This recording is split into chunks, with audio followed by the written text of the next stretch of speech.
Hello friends, आज हम court complex में एक सत्संग ऑर्गेनाइज किया गया है। जो डिवोटिस निरंकारी मिशन को मानते हैं उन्होंने आज एक सत्संग ऑर्गेनाइज करवाया है कोर्ट कॉम्प्लेक्स में। कोर्ट कॉम्प्लेक्स में जहाँ बार रूम का ऑफिस बना होता है, तो आज वहाँ पे एक सत्संग है, निरंकारी सत्संग। हम आपको उसी कोर्ट कॉम्प्लेक्स के उसी एरिया में लेके जा रहे हैं जहाँ पे आज सत्संग हो रहा है। हम अभी आपको अंदर लेके चल रहे हैं, वहाँ की पूरी डेकोरेशन दिखाएंगे कैसी है।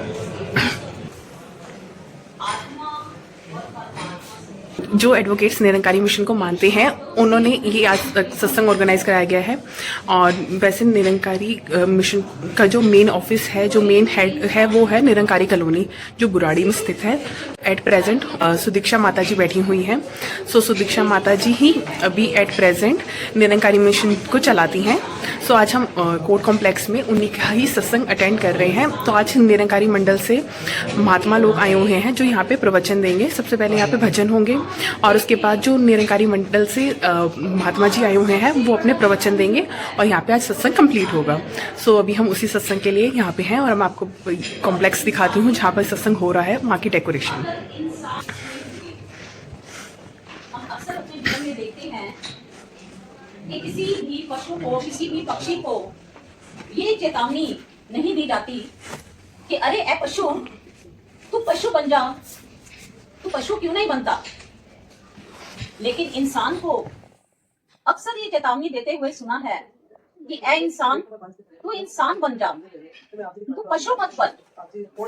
आत्मा को जो ये मनुष्य का शरीर मिला है वो केवल और केवल अपनी डेस्टिनेशन पे पहुंचने के लिए मिला है।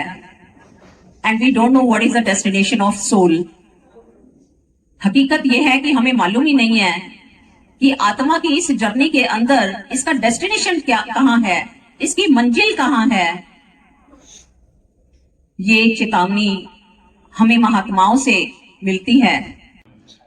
आदेश हुआ है तो सतगुरु माता ने हम निरंकारी माता जी कहते हैं, उनका जो संदेश है अपने इस गीत में प्रस्तुत करने जा रहा हूं, परवान कीजिए। आपस में सब प्यार करें, सुख पाएंगे। इस धरती का कण कण स्वर्ग बनाएंगे। ये पैगाम है सतगुरु मां निरंकारी का। दुख से बचेंगे जो इसको अपनाएंगे। आपस में सब प्यार करें, सुख पाएंगे।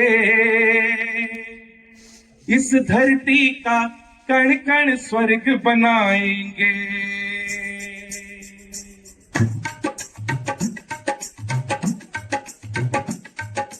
आपस में सब प्यार करें, सुख पाएंगे। इस धरती का कण कण स्वर्ग बनाएंगे। आपस में सब प्यार करें, सुख पाएंगे। इस धरती का कण कण स्वर्ग बनाएंगे।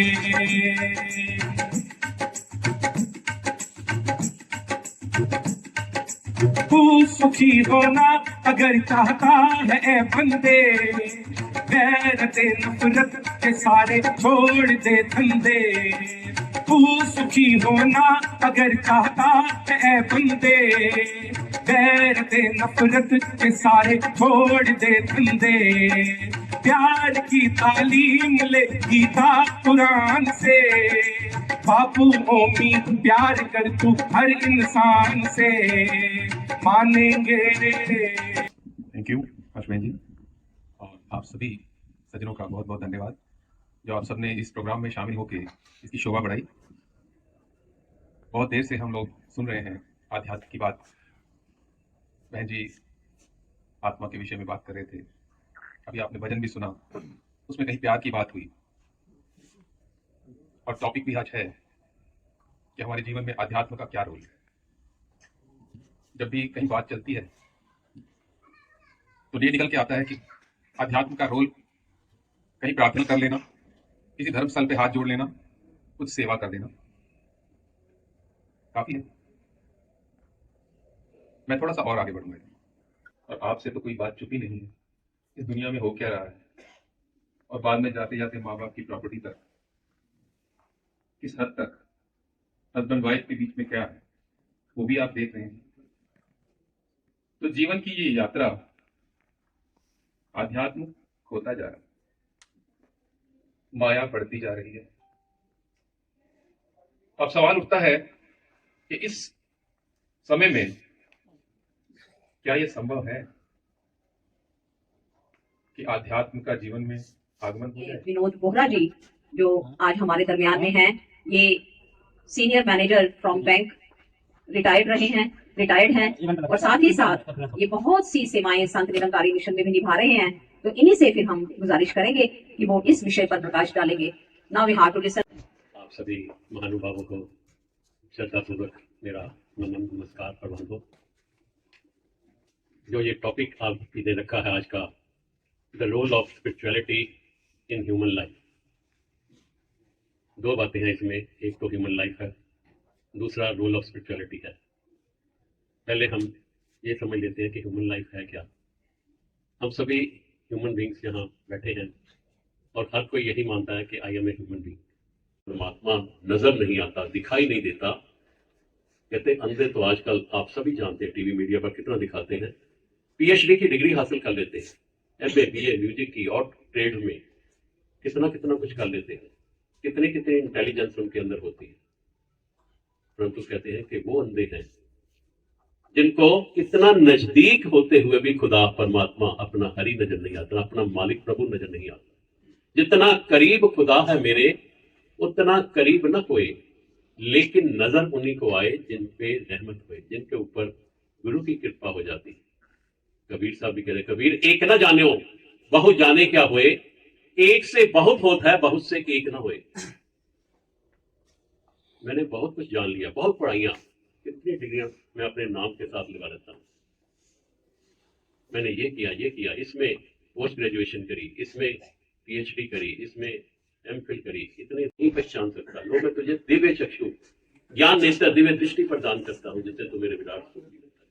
तो आज का ये सेशन जो रखा गया है, इसीलिए रखा गया है कि we are spiritual beings, we have to become human, we have to attain humanity. और निरंकारी मिशन इसी काम को कर रहा है कि वननेस का बात, मानव परिवार एक परिवार, वर्ल्ड विदाउट वॉल्स, सभी तरह की दीवारें, सभी तरह के भेदभाव इंसानों के अंदर खत्म करके एक परमपिता परमात्मा, जो हम सबका क्रिएटर एक है, सबका मालिक एक है, सबका मालिक एक, कोई भेदभाव नहीं, परमात्मा सबका एक है। नाम अलग हो सकते हैं, गॉड, अल्लाह, वाहिगुरु, राम, रहीम, कुछ भी नाम से दें, पर एक ही परम सत्ता है, इसको जाना जा सकता है। तो आपसे यही गुजारिश, जो पहली बार ये निरंकारी मिशन की बात को सुन रहे हैं, निरंकारी मिशन के दिल्ली में अनेकों भवन हैं, 195 ब्रांचेस हैं निरंकारी मिशन की, हर जगह भवन भी हैं, हर इलाके में। कहीं भी जाकर आप ये ब्रह्म ज्ञान की रक्षा अपने लोग को सीख कर सकते हैं, अपने लोग को सिखला कर सकते हैं। Thank you very much. अब advocate Rakesh Khera sir and team, जिन्होंने ये सत्संग ऑर्गेनाइज करवाया था, उन्होंने अपने विचार प्रस्तुत किए। आज की आध्यात्मिक गोष्ठी कहें या स्पिरिचुअल टॉक कहें, इस कार्यक्रम के मुख्य अतिथि, मुख्य वक्ता रेवरेंड श्री विनोद बोहरा जी, जिनको सतगुरु माता सुदीक्षा जी महाराज ने अनेक महत्वपूर्ण सेवाओं से नवाजा हुआ है और आज हमारे बीच में आए हैं और बहुत ही अद्भुत तरीके से, बड़े सरल और सहज भाव से अध्यात्म के विषय को इन्होंने एक्सप्लेन किया। अपने शुभ आशीष वचन हमें सुनने को मिले, तो इनका मैं अपनी ओर से, बाहर के सभी मेंबर की ओर से तहे दिल से आभार व्यक्त करता हूँ, धन्यवाद व्यक्त करता हूँ। और इनके साथ जो टीम में आए हैं, आदरणीय हर्ष बहन जी, आशा बहन जी, आदरणीय ग्रोवर जी, गीतकार विनय जी, इन सबका भी मैं तहे दिल से धन्यवाद व्यक्त करता हूँ। मेंबर्स की मैं जितनी तारीफ करूं, जितना भी कृतज्ञता का भाव प्रकट करूं, मैं समझता हूं उतना थोड़ा है।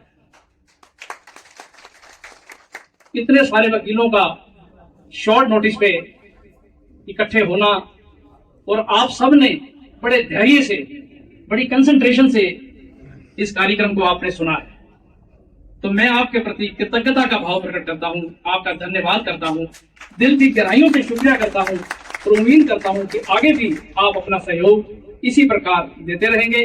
मैं देख रहा हूं कि बाहर के भी बहुत अधिकारी बैठे हैं, हमारे तैलान साहब बैठे हैं, विचित्र जी बैठे हैं, हमारे मैडम आशा ज्योति जी बैठे हैं, सभी मेंबर्स, यहाँ एक श्रद्धालु और एक जिज्ञासु की तरह इस कार्यक्रम सबको आपने सुना है, तो आपका बहुत बहुत शुक्रिया। तो इस तरह के कार्यक्रम हमारे बीच में कभी कभार होने, महीने में 2 महीने में होते रहने चाहिए। और मैं पूरी टीम को, ऑर्गेनाइजेशन टीम को बहुत बहुत धन्यवाद कह देता हूं कि इतनी बड़ी शख्सियतों का हमारे बीच में आना हुआ और हमें ज्ञान मिला। इनके सानिध्य में रह के कुछ क्षण हमने भी बहुत सारी चीजें जानी, और जानते हम हैं, बहुत सारे शब्दों को हम जानते हैं पर उनको आत्मसात नहीं कर पाते। और ये एक प्रयास है कि 1 घंटी, आधे घंटे हमारे को या 1 घंटे इन्होंने बताया, और वो घंटी दिमाग में बजी कि भाई जीवन ये भी है, आपको वो जीवन के बारे में भी सोचना है कि आप आए किस लिए इस धरती पे, इस धरा पे आपका अवतरण क्यों हुआ है, आप किस लिए यहाँ आए हैं, आपका ध्येय क्या है, आपकी आत्मा के प्रति, आपकी समाज के प्रति, देश के प्रति, मानवता के प्रति और ईश्वर के प्रति आपकी क्या क्या जिम्मेवारी है। पर हम सब सांसारिक जीव हैं, हम अपनी और अपने परिवार की जिम्मेवारियों में उलझे रहते हैं। तो ये बहुत अच्छे कार्यक्रम है, और इसी तरह हमारे और भी कई भाई हैं, दलाल साहब बैठे, वो भी करते रहते हैं। तो ये बहुत अच्छी चीज है, जो सहयोग हो सके हमें देना चाहिए और हमें सबको समय निकालना चाहिए। आज हमारे इतने भाई आए हुए हैं, बहुत अच्छा लगा। और इसके बाद ये सत्संग कंप्लीट हो गया। तो सभी को धन्य निरंकार जी, और जिन्होंने ये ऑर्गेनाइज करवाया उनको थैंक यू।